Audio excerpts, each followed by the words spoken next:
If you are looking for a gift for loved ones this year who have an interest in true crime, why not consider heading over to crimecon.co.uk and grabbing yourself some tickets to the June 2023 CrimeCon event in London. I will be there, along with some of the leading names in true crime, and I would love the chance to meet and chat with some of the listeners. You can get 10% off your tickets by using the code CULT at the checkout today. A very big warm welcome and thank you to my newest 3 patrons this week, Alex, Alexandra and Marilyn. I'm so grateful for your support and hope that you find the access to exclusive and ad-free content helpful. Thank you all so much. For just £1 a month, you can support me at patreon.com/thecultvault to get early access to ad-free and full-length episodes each week, so you can listen to these interviews in full. If you enjoy the podcast, please consider heading over and signing up to help the show. And now, on to this week's episode. I'm your speaker Casey, and this is The Cult Vault.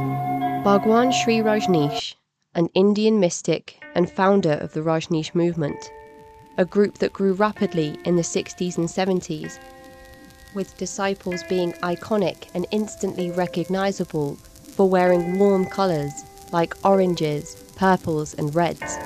The Rajneesh movement became popular with seeking individuals from all over the world who came to the ashram in India to meet the so-called enlightened guru, who was changing people's lives. The progressive attitude towards self-improvement, liberal sexuality and chasing the path to enlightenment would eventually lead to 2,000 disciples fleeing India to join their Rajneesh in Portland, Oregon. On a vast and open stretch of land, the disciples who referred to themselves as sannyasins built an entire livable community, a truly impressive feat. But what lurked beneath the surface of this movement that preached peace and love? What occurred within the confines of this movement, within its many locations, is truly some of the most despicable experiences humans will ever endure.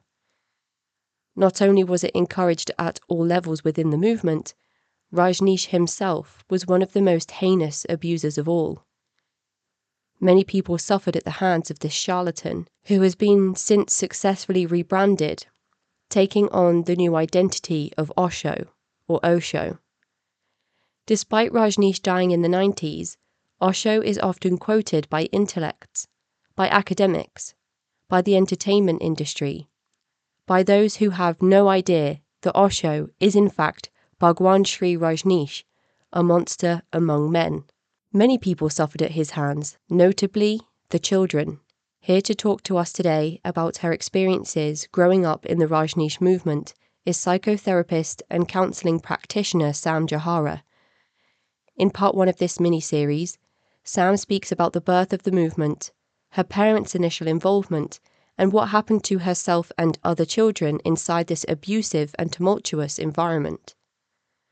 In part 2, Sam discusses the downfall of the Rajneesh empire, the scandals and the crimes linked to the Rajneesh movement, and her escape from its clutches. Sam also discusses her incredible work in the field at Brighton and Hove Psychotherapy, and what people can be doing to recognise the Osho name, to prevent it from having any power or positive significance in this age, as it shouldn't.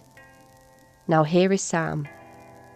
So hello, Sam, and welcome to the show. Thank you so much for being here with me today. I'm looking forward to this conversation after hearing your talk a few weeks ago with Mark Torrender on his YouTube channel, Talk Beliefs. And as we discussed this week, there is a spotlight on this particular movement with lots of information coming forward. So it's prevalent to be having these conversations more so at this time. Would you like to start by introducing yourself to the listeners? Yeah, sure. I'm really happy to be here. So thank you for having me. So I'm Sam Jahara. I am a psychotherapist. I am also an executive coach. I work in East Sussex, mainly Brighton. I grew up in the Rajneesh cult. My parents got involved when I was very young. Yeah, as a result of that, these experiences were very formative for me, and they also very much contributed to me training as a psychotherapist, because attachment issues and all the experiences that you have throughout childhood, I really wanted to understand them at depth. And so here I am talking to you. And now you're trained and you're in a place to understand and recognize those things and then help others to unpack in the same way that you have. Hopefully I do that with others. I don't necessarily work with cult survivors. I think that's very specific work, but I think I could be in a position to work with cult survivors. But there's also a very particular specialism that is to do with cult recovery, which I don't profess to do. And you mentioned that you're in the UK, so it's nice. It's a change for me to speak to somebody in the same time zone. Usually I'm trying to work out all types of things, especially with daylight savings and clock changes and all that good stuff that we still do in this day and age. But your accent is really an amalgamation of many different accents. Is that a product of your moving about as a child, would you say? Yeah, absolutely. Moving about as a child, but also living as an adult in different countries. So I was born and grew up in Rio de Janeiro, Brazil.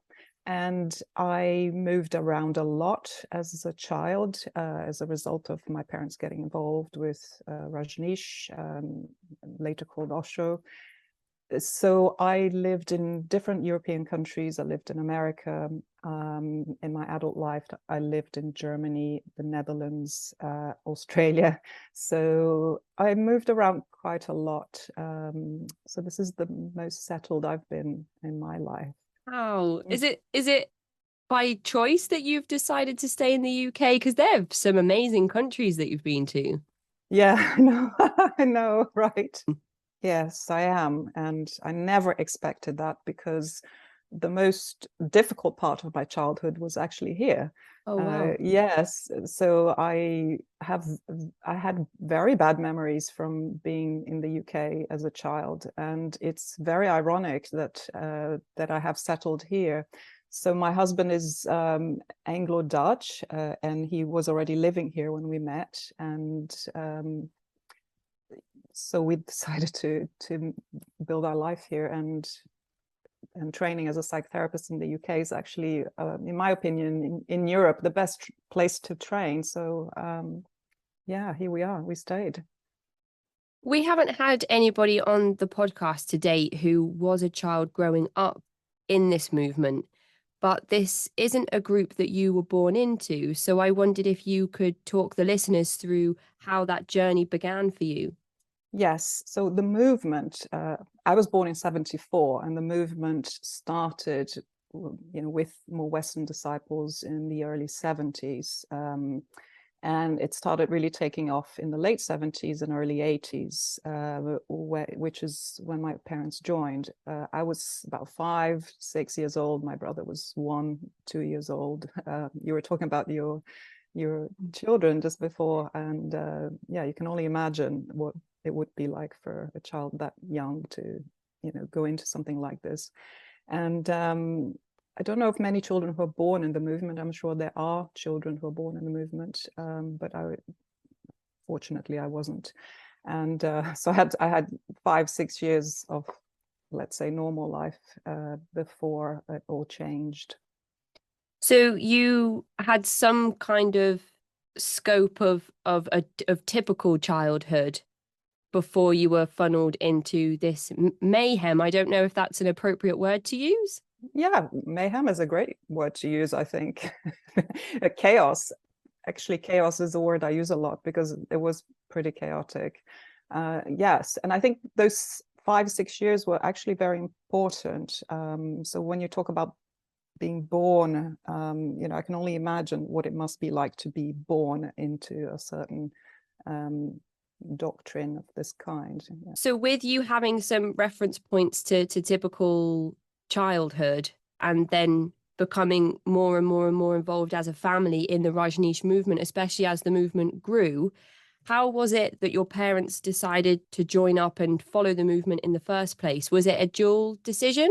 Well, I wish I had been a fly on the wall to go back and kind of listen to the conversations that must have taken place in terms of their decision. What I remember, and what, because these things you have to piece together. There's no 100% accuracy, but the narrative that I grew up with and that I checked with my parents is that it was very much led by my father. But they both went into it. They were both into doing kind of self-development workshops, and one called the Fisher-Hoffman process, which you must have heard of. And yeah, it's very cathartic, and I think it appealed to a lot of new disciples of Rajneesh as well, or vice versa. I think there was probably a cross-pollination of some kind. And it was the 70s, so my parents were young. My mother had me when she was only 24. And so, yeah, they were in their 30s, early 30s. They were young, they were curious. They were looking for guidance for sure. I think they started a family way too young and were very unprepared for life and for the type of responsibility that they had. For anybody that hasn't tuned into the previous episodes that we've done on this movement, or who hasn't seen the pretty popular Netflix docuseries Wild Wild Country, or read or heard other parts of media that have explored this movement as a subject, could you give us a brief summary of the sannyasins, of the leader, how it was founded and how it grew and developed? And then we can kind of talk about at what point you entered into that journey of the group's history. Yes, so I am going to give my perspective on this because it's very much my take, and then there is the sort of, I think anyone can go and access the factuals, but I think like many other movements of this type, it usually begins with a man who believes he has special powers and then manipulates others to believe the same. Not saying that there aren't women who do the same, but most of them are men. And I think what was probably, I don't know if it was unique to him, but he used a lot of very powerful women to recruit and to seduce disciples. He was, especially when more Westerners started to come to see him, he saw a real potential there to use these women to go out there and to recruit more Westerners. And it was usually people with money, no surprise there. And Westerners felt attracted to his messages about sexual liberation, free sex. It's very ironic because Indian society is so sexually repressed, and coming from him, it was very appealing because it mixed Eastern philosophy with Western therapies. And he was really a master manipulator, I would say. And he was very sexually unresolved himself. It was called a sex cult, but the man himself was hugely sexually unresolved. He abused his female disciples, and he was in no position to be preaching or talking anything about sex, in my opinion. He was very well read and very well educated, and he appealed to the educated middle classes with money. And I think because of that, his power grew and grew throughout the 80s, resulting in the eventual move to Rajneeshpuram, which was a huge narcissistic endeavor. Like, it was a grandiose, crazy thing to do, and very, very, it's portrayed on that documentary to some degree. There was a lot more going on than was portrayed, but yeah, it was quite well portrayed, I think. And the whole thing imploded, and as these things often do, and thankfully they do implode with a catastrophic end. But unfortunately, his disciples continued to immortalize him to this day. So his organization did a tremendous job of brainwashing people and covering up their criminality. it's kind of a flash in the pan, this group, in terms of when we speak of multi-generational adults, there could be second, third, fourth generation adults with things like the Jehovah's Witnesses and high demand religious groups that have been established for a longer period of time. So really, the success that Rajneesh was able to muster in such a short amount of time, it did, as you said, it did implode, and makes me wonder what could have happened if things would have happened a bit slower. Bhagwan Sri Rajneesh just had something that really, as you said, appealed to people in that period of time. I would have loved to have been a fly on the wall to really understand and recognize what that thing was, because people talk about him having a spark or him having this type of power or energy or charism, and I don't feel like you can see that from videos of him or audio tapes of him. I feel like it's something that you had to experience in person as somebody that was searching for a higher power. Oh, we posed this question actually as a group. We met with a cult expert, let's say, and we actually would kind of pose this question as a group. And what she said was that the answer is that there was nothing really different about him. The only difference was that he was extremely good at what he did. I think that's a really, I think sometimes when to try and understand things, we search for something profound or something that would explain like a phenomenon or something that would explain how somebody was able to accomplish what they did in such a short amount of time, especially at the expense of other people's well-being. Yeah. And sometimes it is it Occam's razor. Sometimes the most simple explanation is the explanation, and in this sense it was just he was a master manipulator, and that's as deep as you need to go with that conversation. Absolutely, and I think that's a very accurate answer. You know, people when people go on about there was something very special about him, and you know, he had this energy and da da da, and I can't buy into that at all. There was nothing special about this man apart from the fact that he was very good at manipulating people and did it in a very sophisticated way. And therefore, he appealed to a certain type of disciple who then also went out and let's say, spread his message in an equally very sophisticated way. And so the whole thing became quite sophisticated in a way that maybe tells this group apart from some other groups. But there was nothing unique about the man. I've just finished watching the Deep End Hulu documentary about Teal Swan, and there was so much built up about her being in her presence and the effect that she could have on people, that the euphoric state that or trance-like state that we have seen people enter in these group environments, people were already in that space before they had met Teal Swan. And it's easier for me to be able to kind of recognize and understand that because she is actually active right now.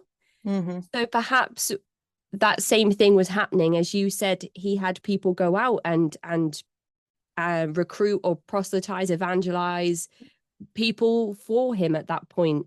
And so the reputation spoke for itself before people even had the chance to see for themselves whether he did have this effect on people authentically. Yes, and there's also something called projection and transference, which is very powerful. If you know, the bigger somebody gets, the easier it is to project something onto them that has nothing to do with who they are, but with a particular longing that is unresolved in the person who's looking for something, like a parental figure, like a solution to their problems, like an end to suffering. You know, they project all this hope onto, and the 70s was very much a time for that. I think, you know, people were looking for answers, they were questioning, they were searching, and these gurus started to appear more and more. I mean, there's so many gurus in the 70s, and people were very receptive to that.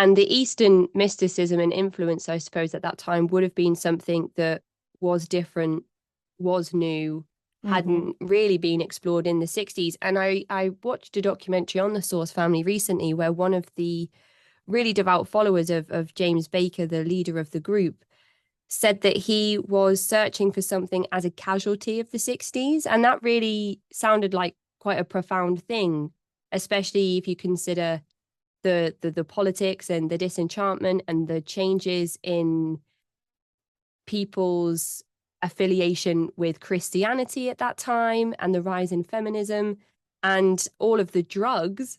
And then the war ends and the music starts to change and everybody's kind of like, well, where do we go from here? So we're at the kind of back end of the 70s, and you're born in 74. You're around 6 years old when your parents decide to truly commit to the Rajneesh movement, and your uprooting and shifting around begins at that time. Is that right? Yeah, absolutely. That it began, I don't know, 1980, somewhere around there. Yeah, it was quite it was a total change, a very sudden change, and very, yeah, it was a huge upheaval, I would say, because for a child, I mean, children really do need stability and safety and security. And we had quite a stable life, I would say, up to that point, although I'm sure there was a lot of inner turmoil going on for both of them. But for me as a child, it was very important to have my family, to have my pets, to have my grandparents around, my friends. I mean, this is kind of what holds a child psychologically, I think. And you mentioned that some of your more difficult experiences happened over in the UK. Was it at this time that you and your family became part of the first intentional community made of sannyasins? So what happened was that it all happened around the time when Rajneesh Puram was being built. Okay, and my parents wanted to go to Oregon to Rajneesh Puram, so we basically left everything and bought a motorhome in America and lived in that motorhome for about a year. I went to 3 different schools throughout that year, went and spent a summer festival in Rajneesh Puram. My parents visited the ranch, as it was called, several times.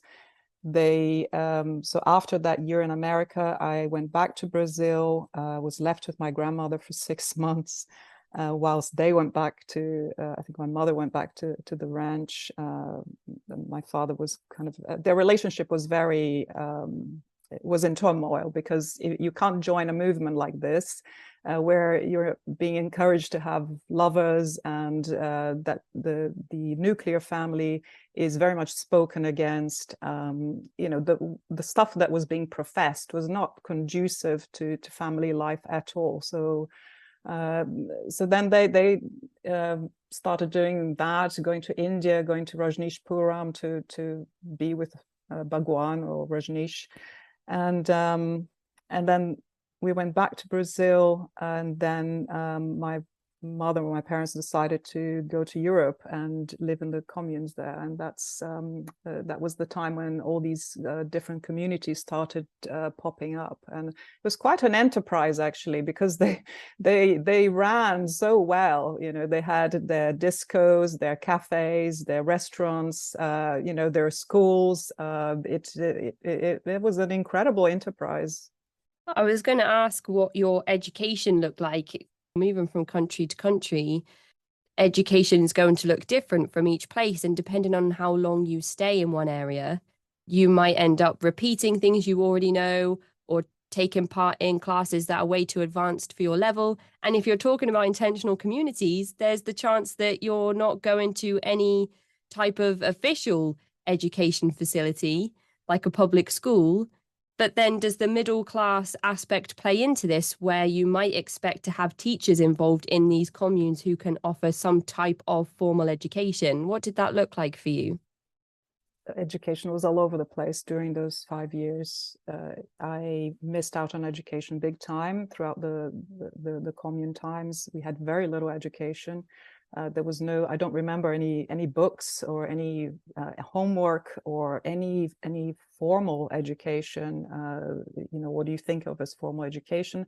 I remember in the UK school, we just all sat around a sofa and somebody read us a story. There were no desks, there was nothing like that. What I do remember very well is work. So most of our time was spent working, and there were some small communities. Like I lived in a commune in here, the Netherlands, for about 6 months, and that was quite small, very intimate, and there was more care for the children then. The adults seemed to like children and enjoy spending time with children, but I wouldn't say the education was very formalized at all. We were still, everybody dressed in red and wore these necklaces with his picture on it, and it was a time of emotional expression was encouraged. So you had a little bit of education, then you had some leisure time, and then the afternoon, or you're working, and suddenly somebody would start shouting at you in the kitchen, like just as if I just think there was such a lack of understanding of what children really need, and what can be very frightening for children. They were just doing what the hell they wanted to do, and we were just casualties, really. I found it interesting reading Ronit Plank's book when she comes back about her mother going to follow Bhagwan Sri Rajneesh, and Ronit being left with her father, wondering why her mother didn't want to come home, and what it was that Rajneesh was offering her mother that she couldn't as a child offer her mother, and lots of difficult themes that I think Ronit dealt with so wonderfully. But what she always wondered was, where are the children in the documentary? Are there children is my mum caring for other people's children while she's with Rajneesh? Why can't I go as a child and be with my mum and be with Rajneesh? And there was really never anything that could give us the answers to that until these conversations with yourself and Lily Dunn. Only recently now that we're able to kind of get that perspective and understand those things. So it never would have occurred to me that you would be wearing the colours of the sun, the oranges and the reds, and that you would be required to wear a mala with Rajneesh's face on as well. So you were really all just treated as children, as kind of smaller disciples of Rajneesh. Oh gosh, yeah, absolutely. We were all required to surrender to him. He was the higher power, for sure. And in response to wondering where the children were in let's say in the documentary, for example, the answer to that is that children were a hindrance to the movement. Yeah. And so people were really encouraged to leave their children behind. Yeah. And nobody wanted children around. And this is this is an important point also, because he was encouraging people to get sterilized. So many people got sterilized. I mean, people got sterilized en masse. And a lot of people regretted that. But, it goes to show how far you follow somebody, how dangerous. And there's also a case of reverse sterilization where, a woman has died, a former Rajneesh, sort of a child that grew up in the movement. So, people were being sterilized very young because that was perceived to be a good thing. So it was almost like, I don't know, something to be proud of. I had a vasectomy. I've been sterilized, so it was almost a hallmark of the cult, and children were a hindrance for the movement because it was a reminder that people had obligations and responsibilities, right? And also, a child is, it requires your full attention. And so if you give your full attention to a child, you can't give your full attention and devote yourself to the guru. I mean, it's very perverse. It's very, very perverse. So, but they couldn't get rid of children altogether. And the more the movement grew, the more people came into it because of their parents. And but I think no one in charge wanted children around. They couldn't really stop it either. And because the workforce, they needed the workforce, and the workforce brought their children with them. You know, not everyone could just leave their kids behind. This is, you know, it's crazy. But there was a lot of neglect for sure. There were no rules for children, which I'm sure some children appreciated very much, but there was also very random, unfair punishment without explanation. And yeah, and when the larger communes closed, or Sheila closed, when it all imploded and the communes started closing, a lot of children ended up in Oregon, just either accompanied with their parents or without, actually.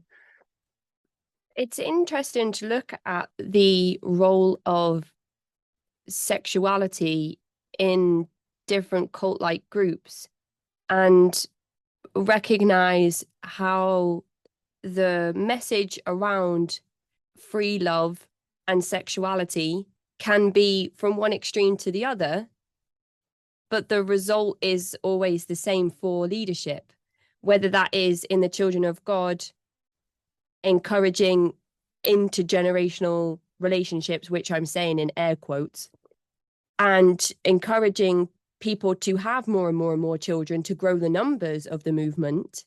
The message around that, as opposed to let's all be really open with our sexuality, but the results of having lots of sex means children, which we're not really happy with. So we're going to control that by encouraging people to have vasectomies or to become sterilized. The results of those two things are still the same. If you're constantly pregnant and you're constantly reliant and dependent on the group and you have no money to leave, and everything is focused towards this message of pleasing God through growing your family numbers and pleasing the men around you, the message, it's kind of like the polar opposite of doctrine, but really the same effect in terms of loyalty and devotion to leadership. And I always feel like that's really interesting to look at, especially because Bhagwan Sri Rajneesh wanted everybody to be so open with their sexuality, which I only learned recently really meant between a man and a woman. Because I assumed from watching the documentary that he just kind of wanted everybody to love everyone, but that's not actually the case. Oh, no. It's a very good point, because, and I wasn't intending to talk about that, but the whole movement was extremely homophobic. And when, because it also happened around the AIDS time, Rajneesh was extremely paranoid about AIDS, you know, and gay people were so ostracized. And when I was living in Medina, I mean, just imagine that I, you know, one of my jobs was to stock the boxes of condoms and latex gloves in each of the rooms, because the instruction came from the top. This is a deadly disease, and everybody has to have a test. So the kids also had AIDS tests. And everybody, and the instruction was, when you're having sex, you have to, you cannot kiss on the mouth, and you have to wear latex gloves and condoms. And yeah, so that's just an aside, really. I feel like that is something else that wasn't truly reflected in the documentary, and I've heard from people that there were a lot of things that were captured well, that were given to the audience in a fair light. But as somebody that didn't really know much about this movement until I watched the documentary, if I didn't recognize then that it had overtones of homophobia, then that can't be something that was fairly reflected in the documentary. And it's only through survivor testimony that I'm able to really understand that Rajneesh wasn't happy for same-sex couples to exist within his movement. No, he wasn't. There was, and in fact, there was a strong undercurrent of homophobia throughout. You know, lesbian and gay relationships were frowned upon. You know, it was seen as an abnormality, even though there were plenty of people who are gay and lesbians. And so that's an interesting one. But when I say sophisticated, there's a lot of sophistication in because it professed to be led by women, empowered by women, but actually it was extremely patriarchal and misogynistic, and the amount of abuse that took place and abuse of women that took place, it's very messed up. I think that speaks to Rajneesh as a master manipulator in that way as well. Really, in my conversation with Erin Robbins, I was really able to identify that he positioned himself as somebody who wanted to give power to women, and that nothing could be accomplished, enlightenment couldn't be accomplished unless it was happening through the women. But actually then those women had no critical thinking skills, and everything that they said they were coached into saying without recognizing what was being done to them. So that's that kind of inner circle in itself, which we're only really learning about now in the last couple of years. Because again, the documentary positioned Rajneesh as somebody who was celibate, which we know now was absolutely not the case. No. It really is kind of similar to NXIVM, I think, in the way that there was an inner circle of women who were being horrifically abused. And I often wonder if that level of abuse was encouraged at all levels within the movement as well. Is that something that you would be able to speak to? You mean abuse of women, abuse of children? Now more stories are coming to light. The detail of the stories are coming to light. We all knew, when I say we all the other former kids I speak to, we all felt and we saw and we witnessed the abuse that was taking place. But the individual stories are emerging more and more now, that people are kind of think there's an age of reckoning, right, with sex abuse, historic sex abuse, collectively as a society.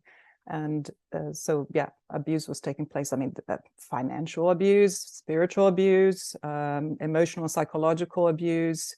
There was physical abuse of children, for sure. In the communes, one of the headmasters, who fortunately left just before I arrived, was a sadistic pedophile, and the stories of people have been abused by him are horrific, absolutely horrific, and it was all covered up. And in fact, he went on to open another school. Another Rajneesh school. In an interview I did with a lady who had been in contact with somebody who has opened their own institution off of the back of Rajneesh's teachings, as somebody who was one of the earliest followers of Rajneesh, it only occurred to me in that interview that somebody might sit in front of somebody like Rajneesh, and instead of not understand the coercion that is being inflicted onto them, will actually sit there and think, this is amazing. I'm going to take these systems of coercion and apply them in my own environment. Yeah. I think we always want to see the best in people. So it never occurred to me that the cycle of abuse can continue in that way. So I kind of had a moment of realization that the fallout of Rajneesh in leadership probably still extends in the Osho international movement, which is very much still ongoing today. Yeah. So I don't know if his influence will ever really die out, which is quite a scary thing, really, considering that he's been dead for a while now. Yes. I think he died in 1990, and it's still alive. I don't know if it's alive and well, but it seems to be, because there are plenty of Osho therapists out there practicing dangerous types of therapies, because they have no training, and they also are very indoctrinated by a narcissistic psychopathic guru, which is very worrying. And also his books are widely sold. Waterstones is stocking Osho books, so he's gone very mainstream, and people are posting all sorts of Osho quotes, on the internet, as if he was this kind of wise guru. I mean, obviously, there's a huge blind spot there when it comes to that, and I think it has to stop. And I'm just kind of really secretly and not so secretly hoping that that there's a second reckoning, and that the whole thing implodes all over again. It's strange that, because I don't feel like Waterstones would stock books about Jim Jones and his most powerful revelations. Absolutely. Yeah. So you mentioned that something you do remember from your childhood was not so much the education, but more so the work. So labor trafficking is something we talk about a lot in these episodes and in these interviews. Would you say that, given you were moving around a lot, that human trafficking in terms of labor trafficking of children was something that was quite prevalent in the movement? I can't speak to that because I moved around mostly with my parents. I was also left without my parents at the commune schools. I would have to think carefully about that, but I would certainly use the word exploitation of children in that respect, because we were very young to be doing the sort of labor that we were doing at the time. And it was all couched under work meditation, so it was all for your spiritual growth. In fact, there was no growth that was taking place whatsoever, because I was constantly unhappy and tired. And there were children who were working, sort of teenagers who were working all day, 12 hours a day, and this is no way to spend your life, and you're without education and just working, doing sort of hard labor in a kitchen, standing up all day. And this is I think that's very abusive. What would be the consequence for children who said that they didn't want to take part in any of these expected chores and work commitments that were being put onto you? That's a very interesting question, actually. Nobody has ever asked me this question. And I would say that I don't think that was an option. Because I had plenty, I ended up in the sort of the headmaster's office plenty of times, feeling very unhappy with my situation. And I was very unhappy because I was in a different country. I was in a strange place with people who were, mostly quite strange and hostile and very self-absorbed and in a daze. There are pictures of this man, Rajneesh, everywhere. That you lived communally, so you had to wear. They told you what to wear. And also there was a limit on how much clothes you could have, how many pairs of shoes, how many, clothes, etc. The food was strange. The environment was really quite hostile, I think, for children. There were children from all over the world, and too many children, too few adults, too few trained adults, with any pedagogic training. There was, it was a pretty grueling structure of work, and there was really no option. And if you were unhappy with any of it, you were sent to meditate and to do dynamic meditation, which for children is extremely confusing, So you're already exhausted from working, cleaning toilets, working the laundry, working the kitchen, and then you're meant to go and do some more physical stuff to cure your unhappiness. So nobody saw that as a problem with the environment that children were in. For them, they were so absurdly blinded to the whole thing that they thought that the environment was wonderful. They were providing the best environment that you could provide for children, and that Osho knew all about child rearing, for sure, even though he didn't have any children. He had no knowledge of child development whatsoever. He was just making up as he went along. And so it was all supposed to be very wonderful, and we were supposed to be the lucky ones and the chosen ones. My God, you're supposed to feel so grateful that you were there at such a young age, and that you're liberated from all this conditioning. In fact, you're not even going to get the conditioning. You're just going to be indoctrinated, with the right doctrine from the start. So it was just very messed up. That is the end of part 1 of this mini-series speaking about the children of the Rajneesh movement. In part 2, I will be speaking further with Sam Jahara about the implosion of the Rajneesh movement, along with Sam's escape and journey into a professional career helping others in need. To contact Sam, please visit brightonandhovepsychotherapy.com or follow the link in the episode description. For ad-free full-length episodes, you can sign up at patreon.com/thecultvault for only £1 a month.